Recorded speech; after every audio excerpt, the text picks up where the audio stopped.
মন্ত্রিসভা এবার শুরু হচ্ছে তারেক রহমানের মেগা ক্লিন আপ মিশন। কাজের চেয়ে যাদের কথার জোর বেশি ছিল সেই হেভিওয়েট মন্ত্রীদের যেন কপাল পুড়েছে, এটা কিন্তু একদম নিশ্চিত। একদিকে মির্জা ফখরুল ইসলাম আলমগীর হতে যাচ্ছেন বঙ্গভবনে, অন্যদিকে তারেক রহমানের করা অ্যাকশনে গদি হারানোর গুঞ্জনে কাঁদছেন কয়েকজন হেভিওয়েট মন্ত্রী। শোনা গেছে পারফরমেন্সে ডাব্বা মেরে শিক্ষা মন্ত্রণালয়ের ডক্টর এহসানুল হক মিলন এবং স্বাস্থ্য মন্ত্রণালয়ের সর্দার শাখাওয়াত হোসেন বকুলের কপাল পুড়তে পারে যে কোনো মুহূর্তে। সবচেয়ে বড় চমকটা অপেক্ষা করছে অন্য জায়গায়। বাতাসে কান পাতলে শোনা যায় স্বরাষ্ট্র মন্ত্রণালয় ফিরতে পারেন লুৎফুজ্জামান বাবর, আর নতুন চমক হিসেবে এন্ট্রি হতে পারে আন্দালিব রহমান প্রার্থর। কিন্তু প্রশ্ন হলো, তারেক রহমানের এই মেগা ক্লিন আপ মিশনে আসলে কে টিকবেন আর কে বাদ পড়বেন? ক্ষমতার কঠিন দাবা খেলায় শেষ হাসিটা কে হাসবেন? ক্ষমতার গদিতে বসে মাত্র 6 মাসের মাথাতেই তারেক সাহেব যে এমন বড়সড় একটা ঝাঁকুনি দেবেন তা হয়তো কেউ খুনাক্ষরেও টের পায়নি। রাজনীতির মাঠে এখন একটাই ফিসফাস, কে পাচ্ছেন প্রমোশন, কে পাচ্ছেন ঘাড় ধাক্কা। সবচেয়ে বড় খবর হলো, আগামী 20 অথবা 21 আগস্ট দেশের নতুন রাষ্ট্রপতি হিসেবে শপথ গ্রহণ করতে যাচ্ছেন বিএনপির একমাত্র শীর্ষ নেতা মির্জা ফখরুল ইসলাম আলমগীর। তিনি বর্তমানে অত্যন্ত ভারী এবং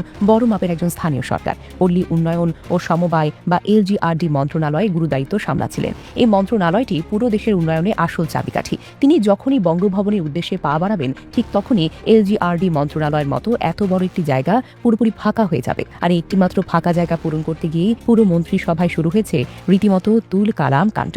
একের পর এক মন্ত্রীর চেয়ার বদল, নতুন নতুন মুখের আগমনের এই মেগা চেইন রিয়াকশনে হয়তো বাঘা বাঘা মন্ত্রীদের রীতিমতো হাওয়া টাইট হয়ে গেছে। কে কোথায় বসবেন, কার চেয়ার টিকবে আর কে ছিটকে পড়বে, এ নিয়ে রীতিমতো চুল চেরা হিসেব চলছে চারিদিকে। তারেক রহমানের এই জাদুকরি ছক দেখে অনেকেই তো রীতিমতো ভিমরি খাচ্ছেন। মনে হচ্ছে যেন এক রাতের মধ্যেই পুরো রাজনীতির চেহারাই বদলে যাবে। ফখরুল সাহেবের বঙ্গভবনে যাওয়ার এই খবরের রেশ কাটতে না কাটতে সবচেয়ে বেশি জল ঘোলা হলো রাষ্ট্রের অত্যন্ত পাওয়ারফুল এবং ঝামেলাপূর্ণ স্বরাষ্ট্র মন্ত্রণালয়কে ঘিরে। এই চেয়ারে কে বসবেন তা নিয়ে চলছে বিশাল টানাটানি। রাজনীতির মাঠে কান পাতলে শোনা যায় ফখরুল সাহেবের ফেলে দেওয়া এই এলজিআরডি মন্ত্রণালয়ে পাঠানো হতে পারে বর্তমান স্বরাষ্ট্রমন্ত্রী সালাউদ্দিন আহমেদকে। হিসাব কি খুব সোজা? সালাউদ্দিন সাহেব যদি এলজিআরডিতে চলে যান, তাহলে পুলিশ আর প্রশাসনের মতো ভারী জায়গা সামলাবেন কে? এই গুরুদায়িত্ব কি তবে নতুন কারো ঘাড়ে চেপেছে? শুরুতে খুব জোরে সোরে শোনা গিয়েছিল বর্তমান পানি সম্পদ মন্ত্রী শহীদ উদ্দিন চৌধুরী অ্যানির নামে। অনেকেই ধরে নিয়েছিলেন অ্যানি সাহেবকেই হয়তো স্বরাষ্ট্র মন্ত্রণালয়ের চাবি পাচ্ছেন বা তিনি চাবি পেতে যাচ্ছেন। কিন্তু এই খবর ছড়াতেই তিনি রীতিমতো নাকানি চুবানি খাওয়ার মতো অবস্থায় পড়েছেন। কারণ মিডিয়ার সামনে তিনি নিজেই সাফ সাফ জানিয়ে দিয়েছেন এসব তো নিজ হকে উড়ো খবর।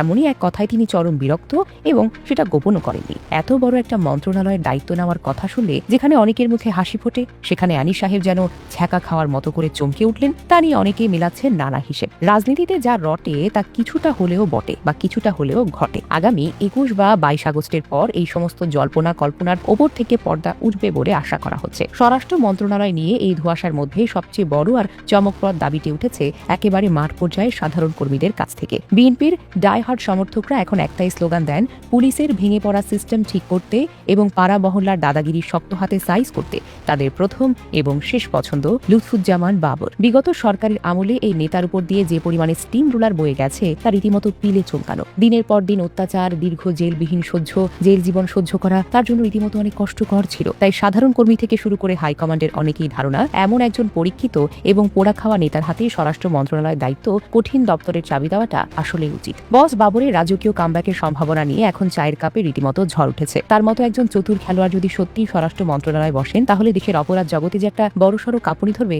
তা কি আর বলার অপেক্ষা রাখে?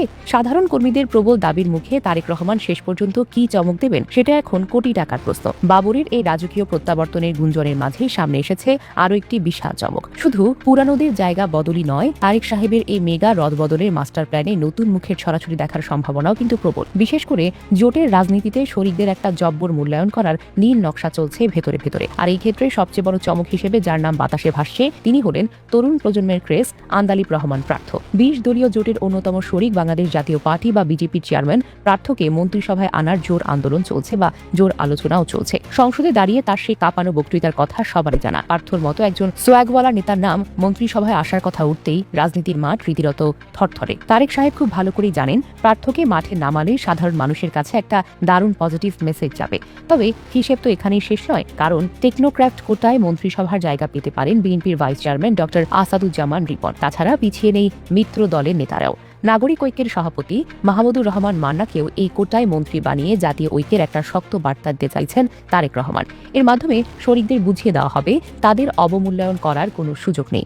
শরিকদের এভাবে কাছে টেনে নিয়ে বিরোধীদের মুখে রীতিমতো ঝামা ঘষে দেওয়ার এই কৌশল রাজনীতিতে এক নতুন মাত্রা যোগ করেছে। নতুনদেরই আগমনের ঢামাঢোলের মাঝেই চরম আশায় বুক বেঁধেছেন লড়াকু পথের রাজপথের নেতারা। বিগত 15 বছর ধরে যারা রাস্তায় রোদ বৃষ্টিতে ভিজে আন্দোলন করেছেন, একের পর এক মামলা হামলা এসব খেয়ে পুলিশের তাড়া খেয়েছেন, অথচ গত 6 মাসের মন্ত্রিসভায় তাদের ধারে কাছেও কেউ নাম ডাকেনি। সেই সব ত্যাগী নেতারা এবার দারুণ আশায় বুক বেঁধেছেন। ডক্টর আব্দুল মঈন খান, শামসুজ্জামান দুদু, সৈয়দ মোয়াজ্জিম হোসেন আলাল এবং রাজপথের অত্যন্ত পরিচিত মুখ হাবিবুন নবী খান সোহেলের মতো নেতাদের নাম এখন বেশ জোরে সোরে উচ্চারিত হচ্ছে। দলের দুর্দিনে যারা ঘাটতেরা করে ময়দানে টিকেছিলেন, তাদের এই মেগা রদবদলে একটা যোগ্য জায়গা দেওয়া হবে বলেই সবার জোরালো দাবি। তারেক সাহেব এই সমস্ত বঞ্চিত নেতাদের আক্ষেপ ঘোচাতে এবার কি পদক্ষেপ নেবেন তা নিয়ে রীতিমতো উত্তেজনা বিরাজ করছে। দলের ভেতরে যারা এতকাল ফাও মাতব্বরি করেছেন, এই ত্যাগী নেতাদের আগমনে তাদের যে লেজে গোবরে অবস্থা তা এক প্রকার নিশ্চিত। কিন্তু সবচেয়ে বড় ক্লাইম্যাক্সটা জমেছে ঠিক এই জায়গাটায় এসে। নতুনদের জায়গা দিতে গেলে তো আর কাউকে না কাউকে চেয়ার ছাড়তে হবে। আর এই চেয়ার ছাড়ার রেড জোনে আছেন বর্তমান মন্ত্রিসভার 2 হেভিওয়েট মন্ত্রী। শোনা গেছে শিক্ষা মন্ত্রণালয়ের ডক্টর আ.ন.ম এহসানুল হক মিলন এবং স্বাস্থ্য মন্ত্রণালয়ের সর্দার সাখাওয়াত হোসেন বকুলকে একেবারে কড়া সাইজ করার মিশনে নেমেছেন তারেক রহমান। গত 6 মাসে 2 মন্ত্রীর পারফরমেন্স এতটাই তলানিতে গিয়ে ঠেকেছে, সাধারণ মানুষের পাশাপাশি দলের ভেতরেও তাদের নামে চরম ক্ষোভের সৃষ্টি হয়েছে। তাদের বেফার্স কথাবার্তা, উল্টোপাল্টা কাজ এবং মন্ত্রণালয়ের কাজে চরম অদক্ষতা পুরো দলকে রীতিমতো অস্বস্তিতে ফেলেছে। শিক্ষা এবং স্বাস্থ্য খাতের মতো এমন 2টি গুরুত্বপূর্ণ জায়গায় জগা খিচুড়ি অবস্থা তৈরি করে তারা সরকারের গায়ে রীতিমতো চুন কালি মেখে দিয়েছেন। মানুষের প্রত্যাশা পূরণের ডাব্বা মেরে এই 2 মন্ত্রী এখন রীতিমতোই খাবি খাচ্ছেন। নিজেদের ব্যর্থতা ধামাচাপা দিতে তারা যতই চেষ্টা করুক না কেন, হাই কমান্ডের কড়া নজরে তারা ঠিকই পড়ে যাবেন। সাধারণ মানুষের ক্ষোভের আগুনে ঘি ঢেলে তারা যে অবস্থায় পড়েছেন বা যে গ্যারাকলে পড়েছেন তা তাদের বর্তমান অবস্থাকেই বলে দেয়। গত বৃহস্পতিবার বিএনপির স্থায়ী কমিটির এক বিশেষ বৈঠকে তারেক রহমান একেবারে পরিষ্কার ভাষায় জানিয়ে দিয়েছেন, কাজে ফাঁকিবাজি করলে কিন্তু কোনো মাফ নেই। তিনি নিজেই সবার পারফরমেন্স অত্যন্ত নিবিড়ভাবে নখদর্পণে রাখছেন। কার বিরুদ্ধে কি অভিযোগ, কে কেমন প্যাচ কষেছেন, সবকিছুই তার কাছে পৌঁছে গেছে।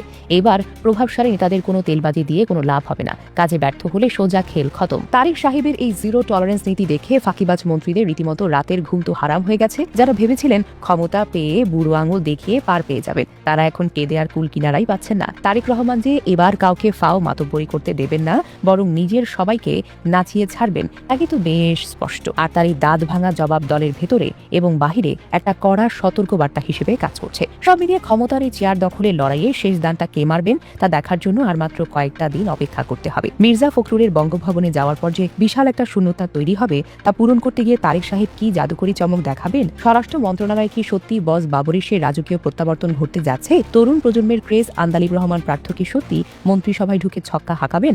আর অবশেষে চরম ব্যর্থতার দায়ে মিলন এবং বকুলের মতো হেভিওয়েটরা কি সত্যি এক রাতেই গদি হারাবেন? ক্ষমতার এই বিশাল দাবা খেলায় কারা